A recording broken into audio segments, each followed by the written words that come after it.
dokumenter hari ini kita kumpul Angela, Monik, terima kasih. Monik belum diperkenalkan secara khusus di dalam dokumenter, tapi sabar, nanti juga akan tahu siapa itu Monika ya. Akan kena ya. Udah makan semua? Alhamdulillah udah dikasih Pak Ari tadi. Aduh. Nggak ada yang haus, capek. Kita di seharian kita coba mengulas tentang Pak Sampan ya. Iya. Nah, saat ini kami ingin coba mengulas ya, kita biasa melakukan evaluasi sesudah terjadi satu episode syuting atau satu diskusi ya di antara kita. Kemudian saya ingin melihat, kita udah sama-sama dengar, Angela malah ikut langsung berdialog fenomena Sampan atau Pak Sampan itu dari kacamata, mungkin kita nggak sempat secara langsung, kita tanya dulu ke Monika. Gimana nih pendapatnya tadi? Oke, ya. Pak Sampan ya Pak ya, tadi kita dengar cerita tentang kegigihan. Kalau saya sih pas dengar dan lihat sosoknya si Pak Sampan, kalau kita tarik dari sisi yang kayak cerita keseharian kita tanpa kita ngaitkan ke teori-teori yang makro pembangunan ekonomi gitu-gitu. Lebih ke tentang kalau pernah dengar lagunya John Lennon, Working Class Hero. Nah ini adalah tokoh-tokoh nyatanya dari lagu itu gitu. Jadi gimana ada loh kelas-kelas pekerja yang memang saya kaget banget dari tahun 87. Saya baru lahir 88 gitu kan. Tapi bahkan sebelum saya lahir Bapak Sampan udah dengan tekunnya menggeluti profesi itu. Itu benar-benar yang kalau kita kaitin saya sendiri atau teman-teman mungkin 3-5 tahun di corporate gitu udah mulai mikir, aduh habis ini saya mau ngapain ya, habis ini kebutuhan saya mana lagi yang belum tercukupi ya, ambisi saya habis ini ada ABCD sampai Z gitu. Tapi dengan melihat Pak Sampan dan nilai kegigihannya, ketekunannya, kita jadi harus belajar lagi gimana bisa setegar beliau gitu sih Pak. Oke. Tadi ada teori pembangunan ekonomi. Nah, juga ada Angela, kita dengar tadi ada lagu Working Class ya. Hero. Yeah. Kalau kita tanya ke sini, kita kira si Idam siap nggak ya dengan lagu itu? Gimana Idam? Apa tadi Rolling? John Lennon. Oh, John Lennon. John Lennon itu banyak sekali menghasilkan lagu-lagu yang salah satunya ada Imagine ya. Right. As soon as you're born, they make you feel small by giving you no time instead of it all, till the pain is so big you feel nothing at all. Saya jadi mencari kata-katanya, mencoba mau lihat dengan sosok Sampan tadi. Dari satu sisi saya lihat ada teori tadi, kemudian ada gambaran lagu ini, kata-katanya kayaknya masuk juga. Ya. Apa tadi pain is yang bikin dia jadi lebih tegar ya. Yeah, pain is what makes us stronger. Yeah. But yeah, right. Pain sometimes makes me stronger. But for 30 years, I cannot imagine that. This is too long. Too long. Yeah. What about you? Well, I think, Pak Sampan is one example of, I think, what we call maybe a phenomena is, what Monique said, that there is a section or maybe a part of society that we call the working class, and within that, there's a lot of people that are noticed, and then there's a lot of people that aren't noticed or aren't given attention to, and I think there's so many within that one kayak group juga ada banyak layernya juga, and I think that's pretty. I think I want to learn more about those layers and and how maybe people can pass. There's already this system, kayak. Yeah. And we can. That's a whole nother conversation. Ya, that's right. Saya ada tadi begitu Angela mengatakan ada layers, ada ini, saya ingin lihat kembali ke Monique ini. Kok jadi kayak interviewer ya atau jurnalis ya. Dari pengalaman saya Pak Ari itu kalau ngasih pertanyaan, saya sampai sekarang tuh jawabannya masih mencari-cari Pak. Oh, Kayaknya gitu. akan terulang lagi sore ini.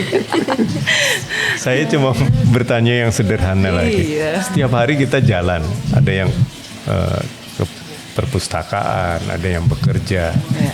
Kalau sekarang bekerja dari rumah, tapi tetap kita kan harus suatu saat keluar. Sosok seperti sampan. Ternyata dia membawa payung lebih dari 5 diikat. Iya. Kemudian tadi kalau nggak salah, saya nggak tahu Monique yang ngintip ke, kita nggak boleh ngomong ngintip ya, melihat. Melihat tanpa terdeteksi bahwa di tasnya itu ternyata penuh dengan peralatan. Ada kain, ada, bener nggak Monique? Iya. Tadi lihat sendiri Betul ya. Pak, betul banget. Tasnya tuh ternyata beratnya tuh berat apa sih pas dibuka. Bapak tadi nanya tentang servis payung kan? Iya. Terus dia langsung jadi kayak manusia 3.000 watt gitu, zeng. Langsung this is my word. This is gitu my ya. word. Kenapa nggak ngomongin ini aja gitu kan? Iya. Oke, itu kayaknya saya mesti catat di sini nanti ya. 3.000 word gitu ya. Ada something di situ yang mungkin orang di corporate bekerja pun belum tentu this is me gitu ya. Sampai ke seperti itu. Nah, pertanyaannya sekarang, seharian kita jalan keluar, walking around, kemudian terlihat nggak ada sosok seperti sampan sehari-hari kita pergi ke kantor? Itu apakah orang seperti ini itu tidak terlihat? Mungkin dia seperti bayangan di balik pohon, di balik pagar, kita sama sekali nggak perhatian gitu, tapi kok ada gitu ya? Ataukah mata kita yang tidak cukup jeli untuk membedakan sekian banyak orang yang jalan? Karena dia bilang dia punya bawang union. Paguyuban. Kita kalau pagi-pagi dia nanya union, mikirnya bawang gitu ya. Bombay. Nah, ini pertanyaan lagi.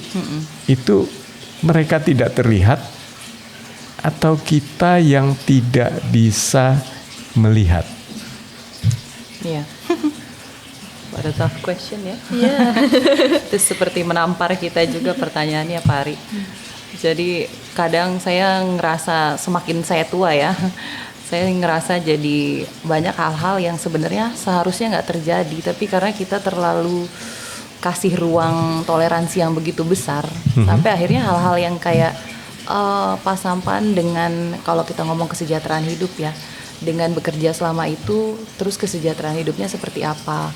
Kita kayak take it for granted, ya udah emang dia begitu, oh dia baik-baik aja tuh, dia masih bisa hidup sampai sekarang, dia masih bisa kerja, paling nggak dia kerja ada yang dia dapat.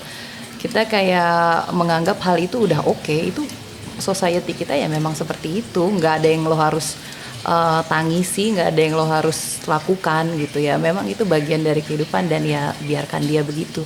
Jadi semakin banyak perasaan, biarkan aja, ya udah. Bukan soal mata sih Pak, kalau itu lebih ke hati ya. Hati kita yang lama-lama jadi tertutup, jadi kurang peka tentang humanity. Itu sih Pak Ari. peka tentang humanity.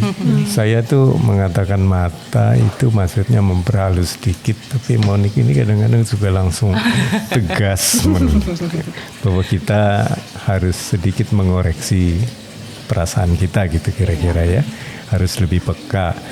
Kemudian ini jadi menarik.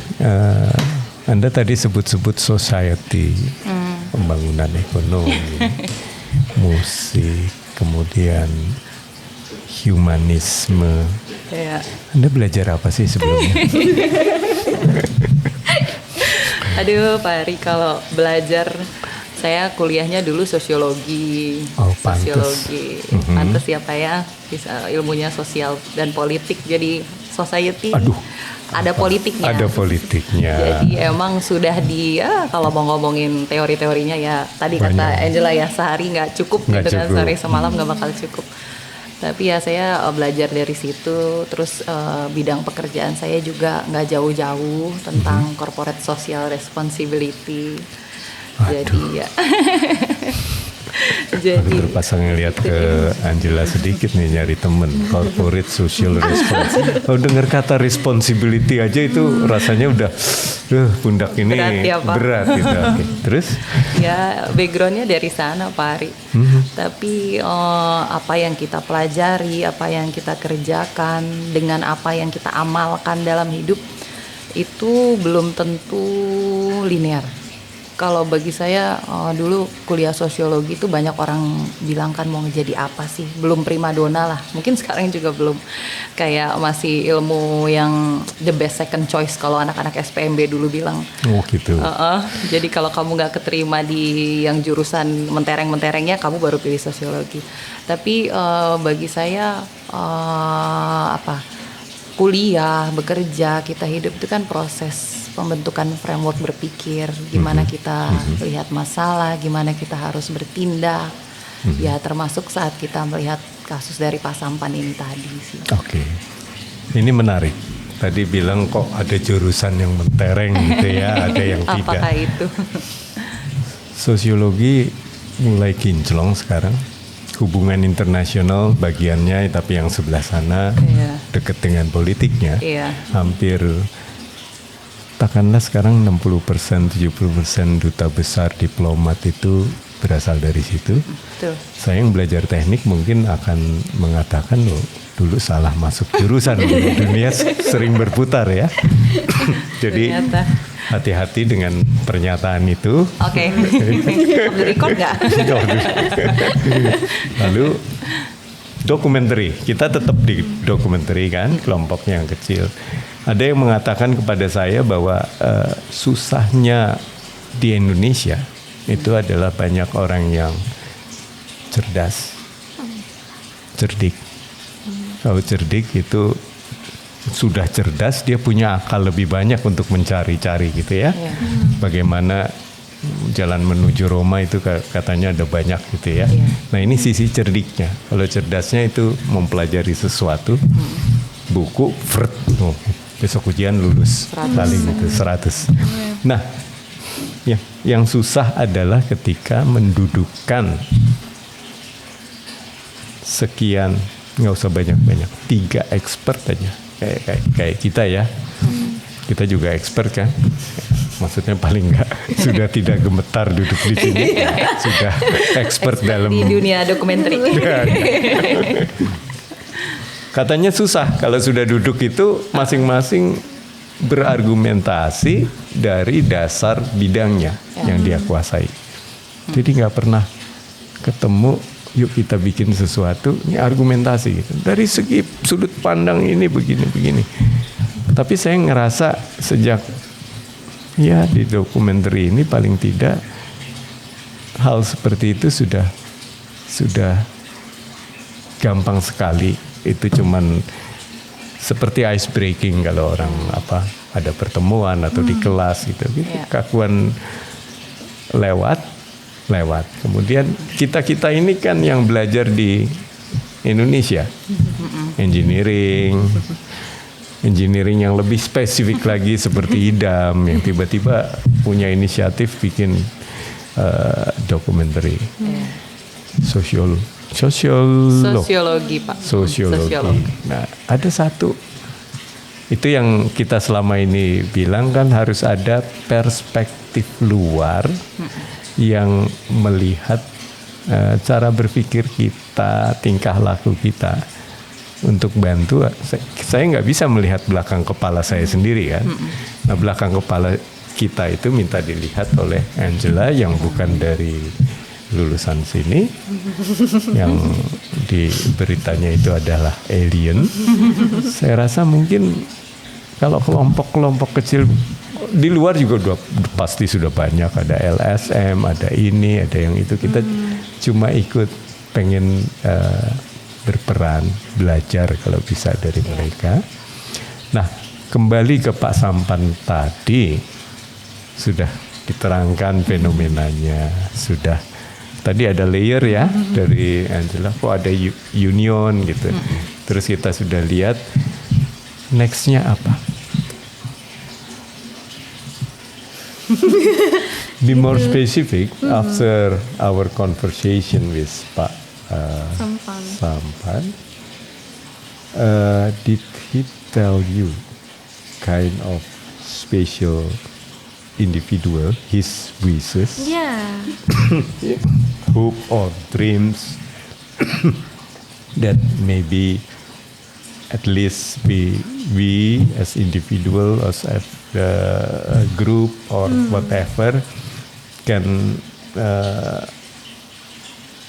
make him easier to start something. Ya. Jadi tadi waktu bicara dengan Pak Sampan kan saya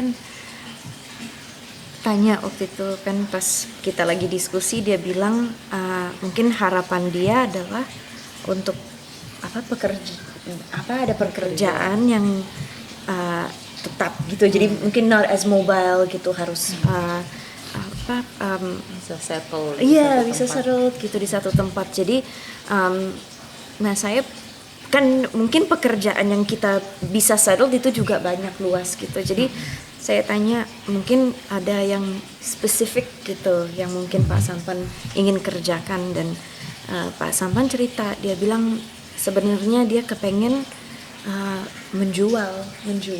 Saya bilang mau menjual apa Pak Sampan? Dia bilang kopi gitu, rokok gitu. Jadi berdagang aja gitu. Jadi dia ada cerita buat dia merasa itu kalau dia misalnya ada kesempatan buat berdagang, dia mungkin bisa his penghasilan bukan cuma sekedar hari ini, apa yang dia bisa menghasilkan hari ini buat besok gitu, buat dia makan besok, dan besok nanti buat menghasilkan makan yang besok dan besok gitu. Jadi dari dia cuma berpikir mungkin kalau dia bisa, dia keinginan dia adalah itu aja begitu gitu. Karena ya saya juga kepengen tahu gitu kan, oke ini langsung dari Pak Sampan dia kepengennya begini gitu, itu yang mungkin bikin dia bahagia. What can we do from here now gitu. Ya tadi ada kata pengen, ingin, nggak boleh bicara pengen, itu nggak ada, susah juga ya kalau harus menjaga pekerjaan tetap yang dikatakan Angela.